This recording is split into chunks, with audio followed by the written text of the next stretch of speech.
हमेशा से ही जीवन की शुरुआत के बारे में बात करते हैं। हम बात करते हैं कि आखिर जीवन की उत्पत्ति कैसे हुई होगी। हम अभी तक पृथ्वी से बाहर जीवन की उत्पत्ति के बारे में कुछ ज़्यादा खोज नहीं पाए। हाँ, ज़रूर हमें कुछ ऐसे ग्रह मिले हैं जिनके वायुमंडल में पानी पाया जाता है। एक बात तो हमें यह स्पष्ट है कि किसी भी जीवन की उत्पत्ति के लिए पानी की आवश्यकता बहुत ज़्यादा जरूरी है। पृथ्वी पर एक कोशिकाएं, बहुकोशिकाएं, कवक, पादप, जंतु आदि लाखों प्रकार के जीव पाए जाते हैं, मगर वैज्ञानिक इस बात पर सहमत हैं कि इन सब का प्रथम पूर्वज एक ही था। आज भी इस प्रश्न का उत्तर जानना शेष है कि सभी जीवों का प्रथम पूर्वज पृथ्वी पर ही जन्मा था या किसी और खगोलीय पिंड से पृथ्वी पर आया।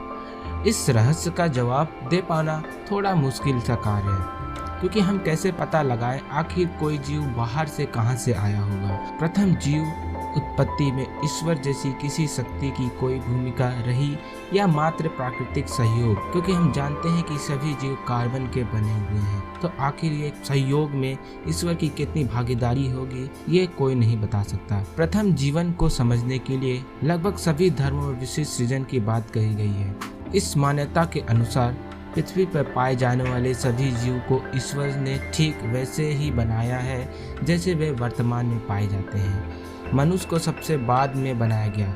इस मान्यता में विश्वास करने वाले ईसाई धर्म गुरु आर्चबिशप सर ने सन 1950 में अपनी गणना के आधार पर बताया था कि ईश्वर ने विश्व सृजन का कार्य अक्टूबर 4400 ईसा पूर्व को प्रारंभ किया और 23 अक्टूबर 404 ईसा पूर्व में पूर्ण किया। अब आप इस बात में कितना विश्वास कर सकते हैं, ये तो आपकी मानसिकता पे मैं छोड़ता हूँ। वैसे तो हिंदू धर्म में व्यक्ति की सृजन और मृत्यु दोनों ही एक चक्र के अंदर आता है, यानी कि किसी भी चीज की उत्पत्ति होती है तो उसका विनाश अवश्य होता है। इस मान्यताओं के अनुसार प्राकृतिक में निर्जीव पदार्थ जैसे कीचड़ में मेढक, सड़ते मांस में मक्खियों आदि सजीवों की उत्पत्ति होती रहती है। वन हेलमोंट जैसे वैज्ञानिक ने प्रयोग द्वारा पुराने कपड़ों व अनाज द्वारा चूहे जैसे जीव पैदा होने के बाद प्रयोग द्वारा सिद्ध करने का प्रयास भी किया था। निर्जीव पदार्थों से अजीव उत्पन्न होने की मान्यता 19वीं शताब्दी तक चलती रही,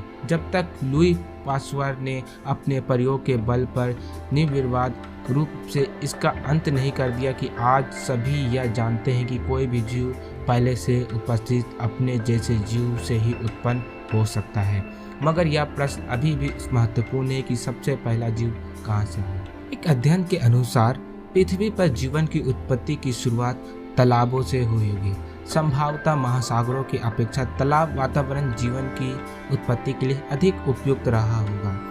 वैज्ञानिकों द्वारा जर्नल जियोकेमिस्ट्री, जियोफिजिक्स, जियोसिस्टम्स में प्रकाशित निष्कर्षों से पता चलता है कि उथले जल निकायों में जीवन की उत्पत्ति हेतु महत्वपूर्ण घटक नाइट्रोजन की सांद्रता अधिक रही होगी।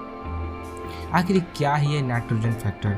कई शोध एवं निष्कर्ष के अनुसार वैज्ञानिकों ने अनुमान लगाया है कि जीवन की उत्पत्ति के लिए निश्चित रूप से नाइट्रोजन की आवश्यकता होती है। विभिन्न तरीकों से नाइट्रोजन वायुमंडल से होते हुए समुद्र, तालाब तथा अन्य जल निकायों में जमा हुआ होगा। पृथ्वी के वायुमंडल में लगभग 78% नाइट्रोजन पाया जाता है। वायुमंडलीय नाइट्रोजन में 2 नाइट्रोजन अणु N2 शामिल होते हैं, जो एक मजबूत ट्रिपल बॉन्ड के माध्यम से जुड़े होते हैं। सामान्यतः यह मजबूत ट्रिपल बॉन्ड आकाश में बिजली की चमकने और गरजने से ही टूटते हैं। वैज्ञानिकों का मानना है कि शुरुआती दौर पर वायुमंडल में आकाशीय बिजली की पर्याप्त घटनाएं होती रही होगी ताकि नाइट्रोजन के ऑक्साइड पर्याप्त मात्रा में उत्पन्न हो सके और पृथ्वी पर जीवन की शुरुआत हो सके। लेकिन इस अध्ययन के अनुसार सूर्य के पराबैंगनी प्रकाश और प्राचीन महासागरीय चट्टानों से घुलित लोहे की वजह से समुद्र में पहुंचने वाले नाइट्रोजन ऑक्साइड के ज़्यादातर हिस्सा नष्ट हो जाता है और पुनः नाइट्रोजन के रूप में वायुमंडल में पहुंच जाता है। अतः इस कारण समुद्र में नाइट्रोजन के ऑक्साइड बहुत ही कम रह गए होंगे। उथले तालाब में जीवन की उत्पत्ति हेतु बेहतर विकल्प रहे होंगे, क्योंकि तालाबों का आकार बहुत छोटा होता है। जहां जीवन के लिए आवश्यकताएं नाइट्रोजन की ऑक्साइड की सांद्रता अधिक रही होगी। इस प्रकार जीवन की उत्पत्ति महासागर में होना कठिन है, लेकिन तालाब इसके लिए उपयुक्त है। पृथ्वी की उत्पत्ति का अंतिम चरण जीवन की विकास से संबंधित है। निस्संदेह पृथ्वी की आरंभिक वायुमंडल जीवन के विकास के लिए अनुकूल नहीं था। आधुनिक वैज्ञानिक जीवन की उत्पत्ति को एक तरह की रासायनिक प्रक्रिया मानते हैं। इसमें पहले जीव कार्बनिक अणु बने, फिर उनका समूह बना। यह प्रक्रिया निरंतर चलती रही। अंत में यह निर्जीव पदार्थ जीवित तत्वों में परिवर्तित हुआ। पृथ्वी पर जीवन के प्रमाण अलग अलग समय में जीवाश्मों के अवशेषों के रूप में प्राप्त होते हैं। वैज्ञानिकों द्वारा ऐसा माना जाता है कि शायद सबसे पहले शैवाल की उत्पत्ति हुई थी। ये शैवाल पहला जीव था जो कि कार्बन से बना था।